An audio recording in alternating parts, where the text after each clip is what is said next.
How would a ball fall on the moon? The answer to this question is simple. The ball would fall much more slowly than on Earth.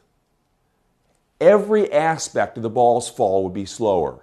It would pick up speed in the downward direction more slowly, it would cover distance toward the ground more slowly, and it would take longer to hit.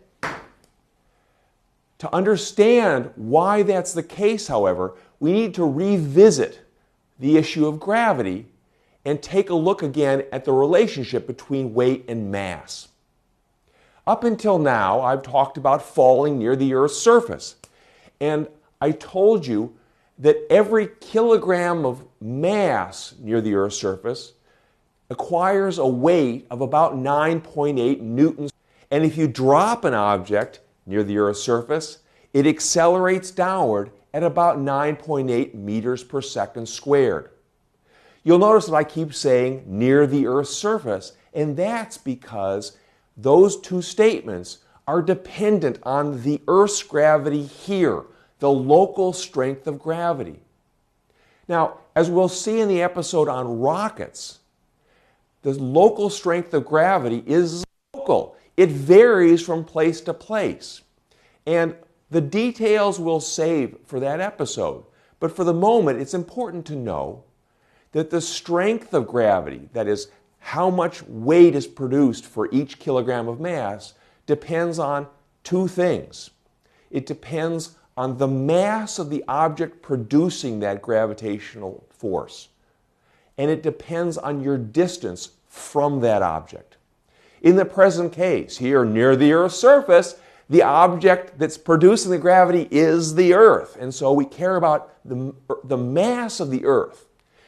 And the distance that's involved, that is the distance between the object in question, namely the Earth, and us, is about the distance between us and the center of the Earth. Quite a distance away. So the Earth is very massive and, in effect, quite distant from us. And together, that leads to a strength of gravity that gives every kilogram of mass a weight of 9.8 newtons, and causes falling objects to accelerate downward at about 9.8 meters per second squared. If we go somewhere else, those relationships may change.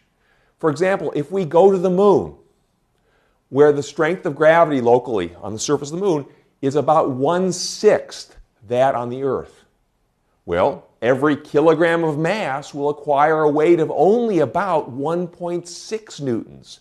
And if you drop a ball or any other object there near the surface of the moon, it will accelerate downward at about 1.6 meters per second squared. You might think this is all very hypothetical and unimportant to everyday life, but actually, where you are on the Earth's surface matters.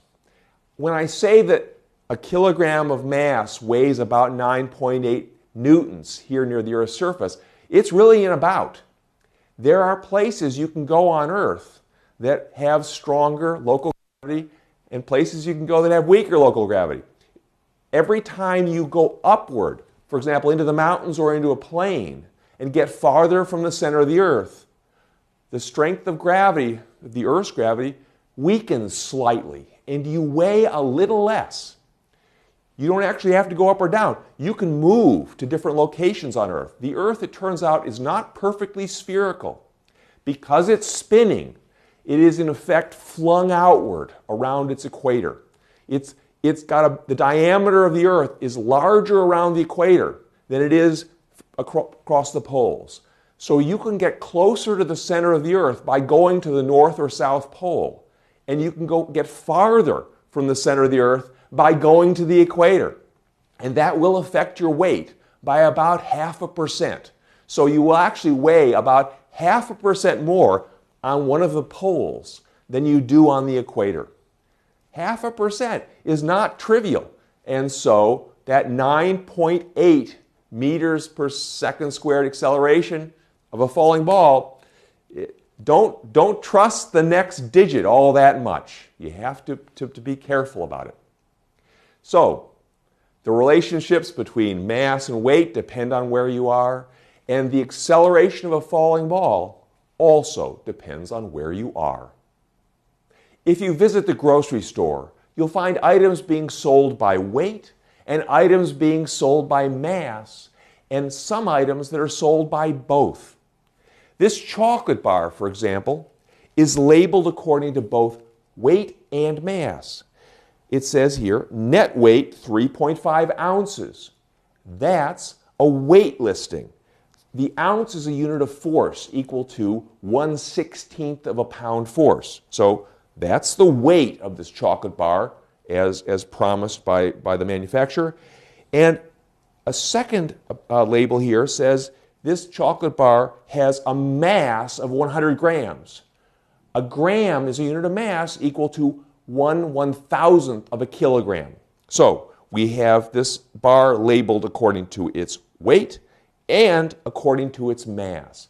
The same is true of this bag of cookies. We have a weight listing.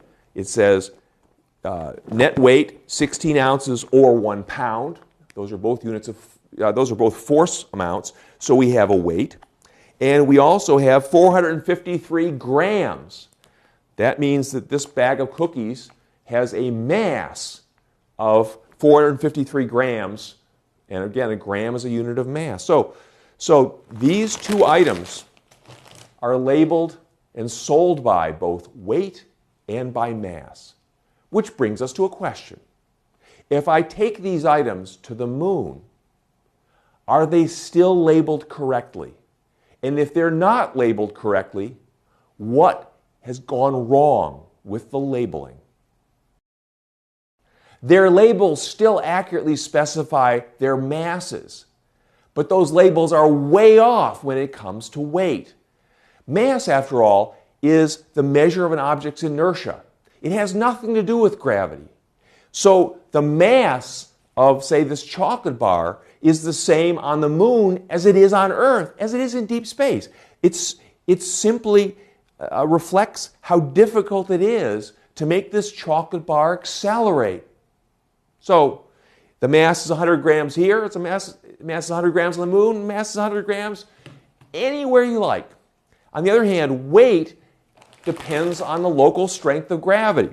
So this bag of cookies weighs 1 pound here on Earth, where the strength of gravity is a certain amount. But if we go to the moon, where the strength of gravity is only 1/6 that on Earth, this bag of cookies is no longer 1 pound. It's about 1/6 of a pound, and so it's no longer accurately labeled. Long and short of it is, if you're going to be selling items on an intergalactic basis, you do best to label them according to mass, because they'll always be properly and accurately labeled, regardless of where they're shipped to.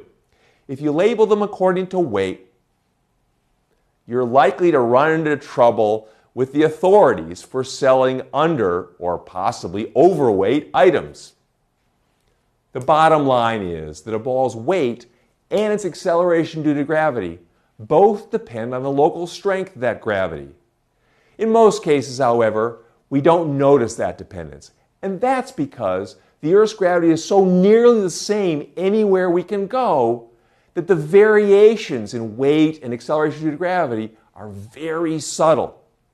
Whether you're playing baseball at sea level or in the mountains or on the North Pole or on the equator, the game is essentially the same. It's very hard to notice any changes in the ball's weight or its acceleration due to gravity as it falls.